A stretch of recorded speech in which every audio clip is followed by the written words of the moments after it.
Hola, hoy hablaremos de arquitectura e ingeniería de estructuras y aprenderemos que el ser humano no es el único animal que construye estructuras complejas. Las telas de araña son el resultado de 400 millones de años de evolución. Son estructuras sorprendentes, tanto por los biomateriales que las forman como por el diseño de las redes. Serían la envidia de muchos estudios de arquitectura. En el programa de hoy os contaremos por qué son tan especiales las telas de araña. Con el rocío se pegan menos. El ser humano tampoco se queda atrás a la hora de construir estructuras sorprendentes. En este caso, también hay que tener muy en cuenta los pesos, el equilibrio o las tensiones del diseño, más que nada para que la estructura se mantenga en pie. Una serie de mecanismos para hacer frente a esa acción del viento, que puede ser la incorporación de amortiguadores en la parte superior de un edificio. Hoy en Tecnópolis, arquitectura hecha por animales de 2 y 8 patas. ¡Empezamos!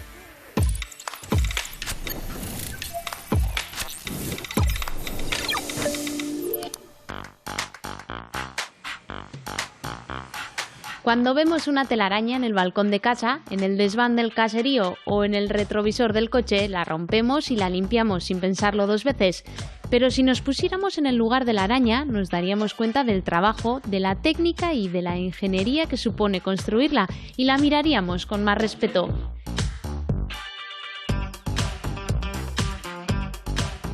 Imagina que en lugar de encontrar una telaraña suelta, te encuentras con una tela de araña de más de 1 kilómetro de longitud.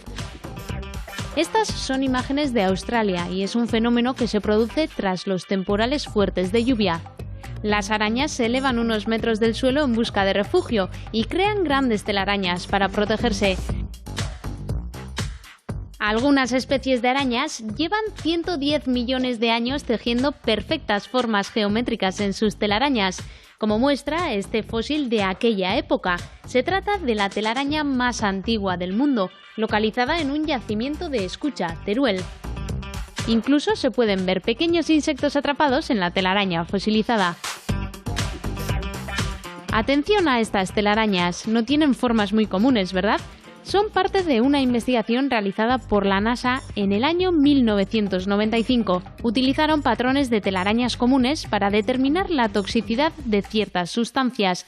En el lado izquierdo vemos una telaraña común y en el derecho una tejida bajo los efectos del LSD. Hicieron lo mismo con la cafeína, la marihuana, las pastillas para dormir o las anfetaminas.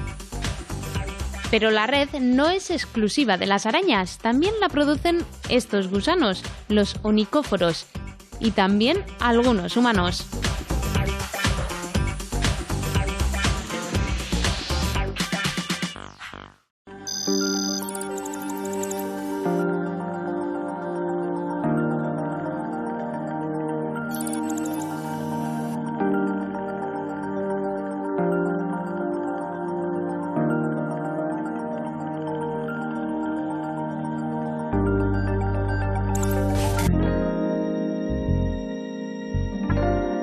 Hoy hemos quedado para dar un paseo con un equipo de entomólogos de Aranzadi. Vamos a adentrarnos en el mundo arácnido y descubrir de cerca los secretos de sus estructuras. Aquí tenemos una telaraña en forma de embudo de la familia Gelénidos. Hacen estas telarañas con una amplia superficie que acaba en un refugio, en un embudo final donde la araña se suele esconder, ¿no? Donde se asoma. Y hay un montón de telas de araña por aquí, ¿no? Sí. Bueno, vemos varios tipos. Voy una por una. La lección. Empezamos con Alberto. Esta telaraña, curiosamente, no es casi nada pegajosa, ¿no? O sea que un bicho cuando cae ahí, lo único que hacen los hilos es interceptar. O sea, es como si tú de repente pasas de andar aquí, pasas a andar a una zona totalmente intrincada, llena de vegetación, pasar, ¿no? Entonces te cuesta andar, pero a la araña no le cuesta andar en su propia telaraña. ¿Y cómo sabe la araña que ha caído un bicho? Por vibración. O sea, todas sus patas tienen muchísimas terminaciones nerviosas y muchos sensores que detectan fantásticamente bien las vibraciones. Mira, aquí hay una... Tenemos aquí estas de la familia Linífidos que tienen forma como de hamaca. Ajá. Tiene aquí unos contrafuertes hacia arriba y luego tiene una lámina y luego tiene otros contrafuertes hacia abajo. El sistema aquí es que cualquier animal que viene volando se choca con los contrafuertes de arriba y cae la lámina. La lámina es pegajosa, entonces ahí la araña ya puede atraparla. Sí. El paseo promete, ¿eh? En muy pocos metros cuadrados hemos localizado más de una estructura. Estructuras creadas con seda de araña, material compuesto por proteínas que todas las especies de arañas producen. La seda, así como las estructuras, tiene diferentes funciones que hoy iremos descubriendo. Vamos a seguir con nuestro paseo. ¿Por aquí? Sí, por aquí. Bueno, y al final vamos a enseñar para qué hemos traído todo esto, ¿no? Sí, esto es para medir densidad de arañas en la hojarasca. Densidad de arañas. En la hojarasca. ¿Cómo se hace? Bueno, tenemos un marco de 50 por 50 centímetros, lo colocamos en la zona de la hojarasca que queremos muestrear. La vamos a introducir aquí en la criba y la vamos a muestrear. Sí.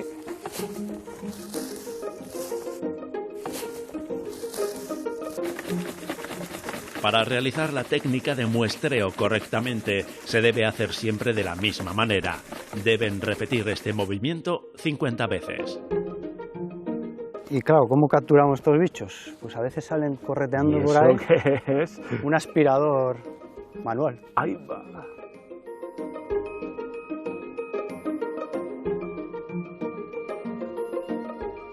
Ahí tenemos una mini araña. ¿Veis que hay arañas pequeñas?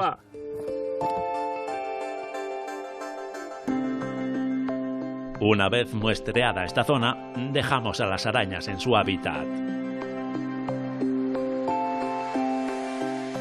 Gracias a técnicas como estas, hoy en día hay catalogadas alrededor de 50.000 especies diferentes de arañas en todo el mundo. Es el quinto organismo con mayor número de especies registrado. Nosotros seguimos con el paseo. A pocos metros, Bea nos enseña la araña que ha capturado. Bueno, hacemos las presentaciones. ¿Cómo se llama? Bueno, aquí tenemos la típica araña de jardín, la que seguramente si te pido que dibujes una araña es la que me dibujarías. Porque Típica araña. Eso es la que hace la tela en espiral y se suele quedar en el centro muy a lo Halloween. Y lo que le vamos a ver es un poco la parte de abajo, la que normalmente no vemos, pero bueno, si nos fijamos en el abdomen también se identifica porque tiene como una especie de cruz blanquita. A ver si consigo enfocar porque esto está difícil. Ahí está. Ahí vemos como si fueran unas mini pirámides, por así decir, que bueno, en realidad tiene 6, las 4 estas grandes están tapando otras 2 pequeñinas que no se pueden ver aquí ahora, pero de ahí es de donde sale la seda. Entonces muchas veces cuando por ejemplo vemos una araña que ha conseguido cazar un bicho, tiene en la tela de araña alguna presa, vemos cómo empieza a sacar mogollón de seda por aquí y con las patas se ayuda para envolverlo.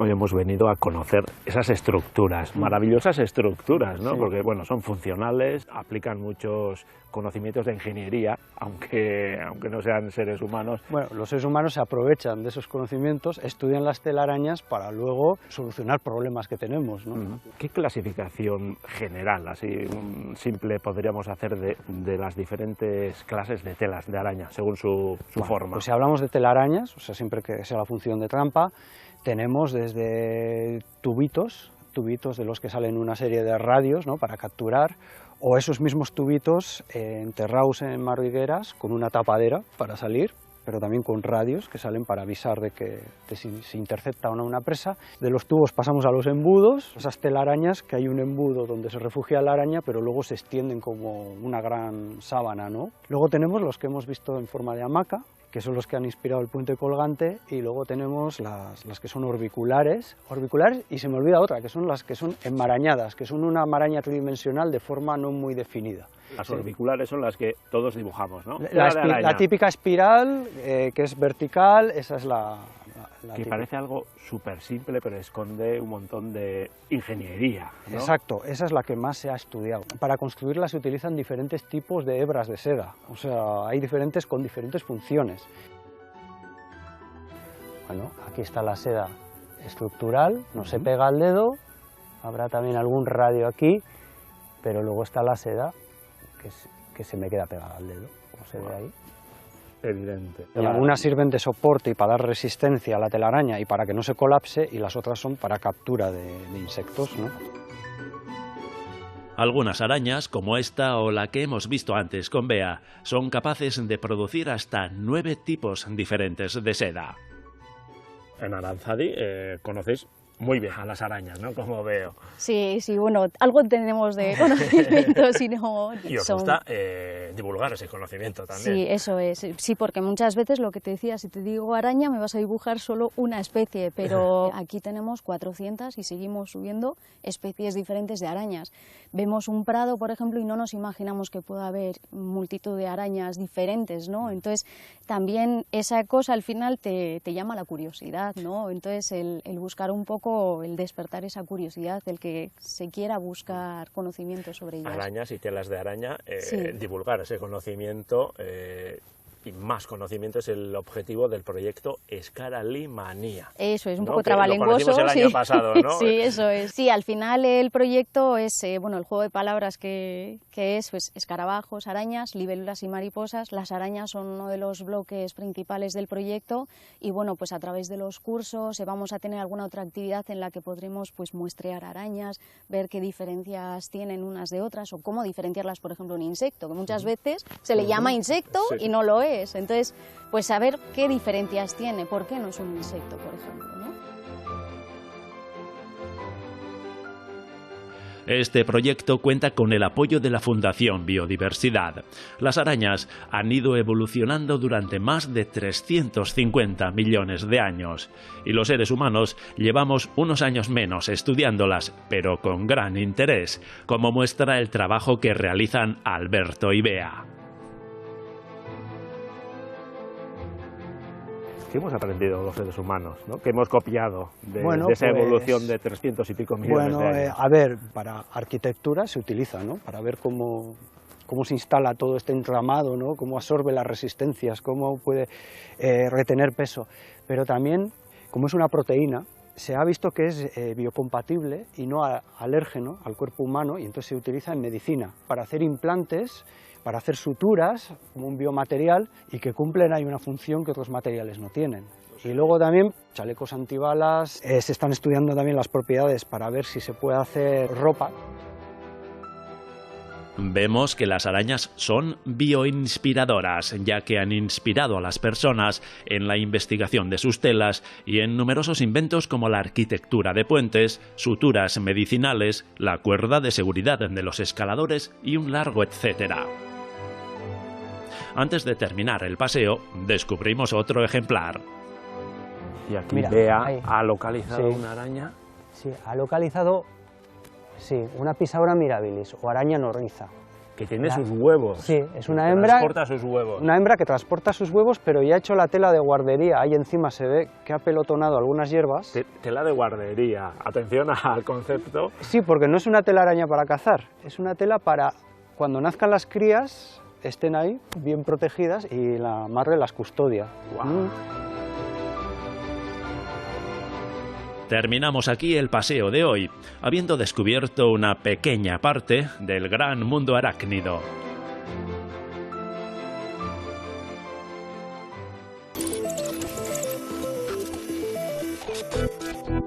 ¿Es posible utilizar telarañas como hilo de sutura? De momento no, pero ya hay proyectos científicos que tratan de responder a esa pregunta. Y es que el material de la seda de araña es muy resistente y al mismo tiempo flexible. También es biocompatible y biodegradable. Claro que el objetivo no es poner a las arañas a fabricar sus telas para nuestro uso. La idea es estudiar las características de ese material y crear un material nuevo que imite esas características. En una palabra, biomimética, la ciencia que se inspira en la naturaleza para dar solución a problemas humanos. Y las arañas no son nuestra única fuente de inspiración. Hemos creado bañadores que imitan las propiedades de la piel de tiburón. Fijándonos en cómo se pega el cardo al pelaje de los animales, inventamos el velcro. Y hemos copiado la estructura de los termiteros para diseñar edificios que aseguren una buena temperatura y ventilación. Gracias a la evolución, la naturaleza ha tenido millones de años para encontrar soluciones adecuadas, baratas en cuanto al uso de recursos y que consumen poca energía. Los humanos no tenemos tanto tiempo, pero en su lugar tenemos inteligencia, somos capaces de desarrollar tecnología y somos muy buenos copiando.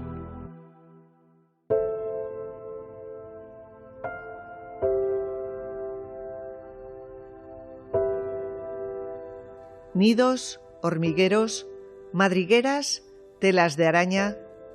Son múltiples las estructuras que los animales crean en la naturaleza, verdaderas obras de ingeniería, cada una con una función concreta.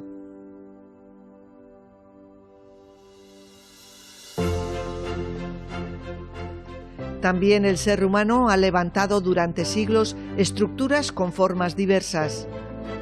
En ese camino, de ser simples lugares de cobijo, han pasado a ser auténticas obras de ingeniería, cada vez más grandes y cada vez más altas. En la Edad Media se inició esa carrera con la construcción de las catedrales góticas. Sí había conocimientos de matemáticas, geometría, aritmética, que bueno, eran una herencia del pasado y se desarrollaba, pero no había cálculos, todo se hacía de un modo empírico, prueba-error. Si aguantaba el arco de esta manera, pues el siguiente lo procuraban hacer un poco más grande.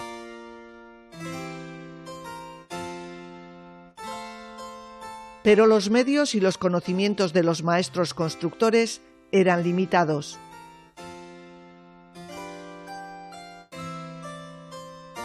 El método que empleaban era el método empírico, es decir, veían cómo se construía, aguantaba, pues lo intentaban hacer un poquito más ancho, un poquito más alto, y siempre en esa carrera de intentar el máximo, el siguiente reto, ¿no?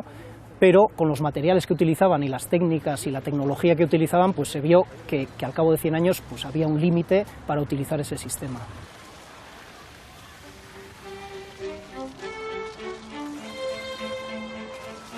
Un ejemplo lo encontramos en la catedral inacabada de Beauvais. Sufrió 2 derrumbes porque los pilares resultaron débiles para el peso que debían soportar y la separación entre ellos era demasiado grande.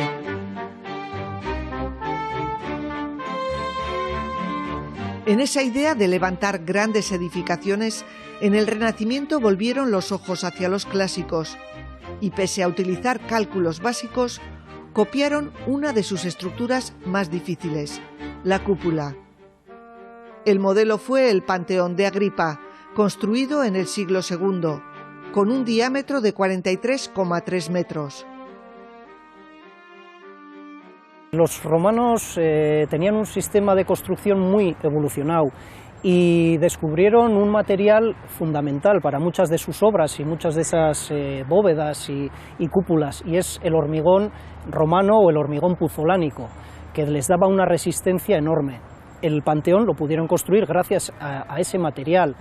Utilizan piedra, utilizan ladrillo, pero ese hormigón puzolánico, en una sección que se va reduciendo, es lo que les permite aligerar el peso a medida que va subiendo.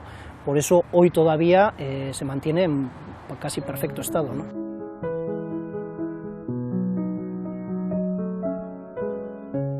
13 siglos más tarde se construyó la cúpula de la Catedral de Santa María de las Flores, en Florencia. Es la mayor cúpula del mundo, con 45,5 metros de diámetro. Pero su base no es circular, sino octogonal. Además, se crearon 2 cúpulas, una en el exterior y otra en el interior, para reducir pesos.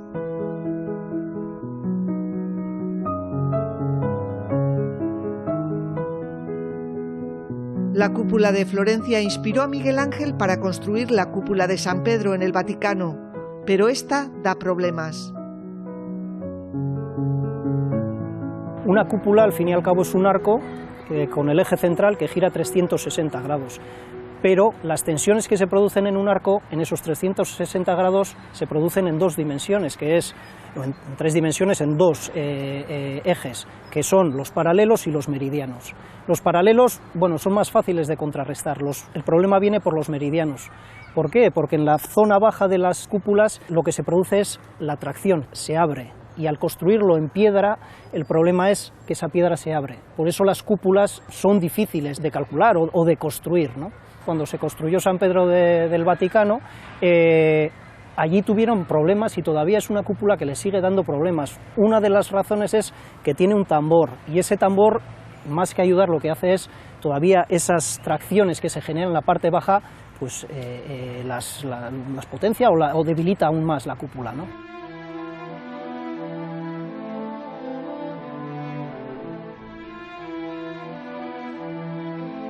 En el País Vasco, la cúpula del Santuario de Loyola es un ejemplo de este elemento arquitectónico, y al igual que en la de San Pedro, también han aparecido grietas. La solución ha sido colocar tirantes de sujeción que contrarresten las fuerzas de compresión y tracción que soporta la estructura.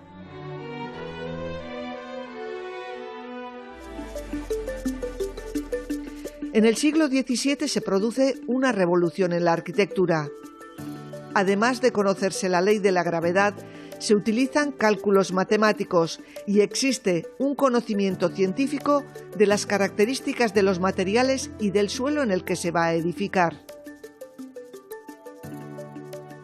Datos que son relativos a las características físicas, por un lado, de un material, que puede ser, pongamos, su densidad, importante, sus resistencias, características mecánicas, su módulo de elasticidad, en que se evoluciona muchísimo en el cálculo de las estructuras, pero a medida que avanza el siglo XIX se van, digamos, estableciendo y difundiendo y aceptando y probando digamos, el cálculo analítico basado en los números. Se establece el concepto de momento de inercia, muy importante para las piezas que están sometidas a una flexión. Se establece el módulo resistente, lo mismo. Y como tercer concepto diría que se avanza muchísimo durante aquel siglo en el conocimiento del suelo, cómo está compuesto, qué características tiene el suelo en el que se va a implantar ese edificio. Gracias a los nuevos parámetros cambian las formas de construir, así como los materiales utilizados. Que empieza a quedar relegado, como decía de alguna manera, el concepto de edificio con unos gruesos muros en piedra que soportan una parte de la estructura interior, y en lugar de ello, pues lo que se va afianzando es el modelo según el cual hay una estructura interior, que puede ser en acero, que puede ser en hormigón armado más o menos ligera, que va soportando aquí y allá un cerramiento que ya deja de ser pesado y grueso, porque ya tan solo ejerce el papel de cerramiento.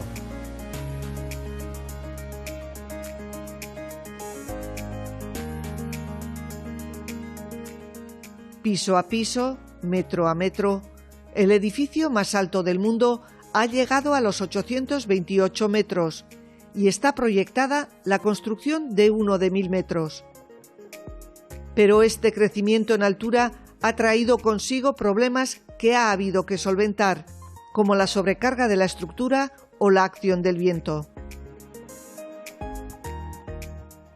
Son estructuras que aquí y allá, en función de su altura, tendrán que ir incorporando una serie de mecanismos para hacer frente a esa acción del viento, que puede ser, digamos, la rigidización de las uniones entre esos elementos, con lo cual pues una estructura se convierte en hiperestática y por lo tanto más estable, más rígida, o como puede ser la incorporación de elementos de arriostramiento aquí y allá en las dos direcciones del edificio, que hacen que esa estructura sea más indeformable, o como puede ser la incorporación de amortiguadores en la parte superior de un edificio esbelto. Un ejemplo lo encontramos en el edificio Taipei 101. Unos cimientos profundos dan estabilidad al edificio. Las aristas de su diseño exterior ayudan a minimizar la influencia del viento un 32%. Y un péndulo gigante instalado en la parte superior del edificio oscila en sentido opuesto al viento para evitar el movimiento del rascacielos. El problema de los ascensores no se ha resuelto todavía. Los cables de más de 600 metros son demasiado pesados para que un cabrestante pueda soportarlo, por lo que a partir de esa altura es necesario hacer un transbordo. Es el caso del Burj Khalifa de Dubái. En el rascacielos más alto del mundo, los ascensores suben 504 metros de una vez. Para continuar la ascensión es necesario cambiar de ascensor.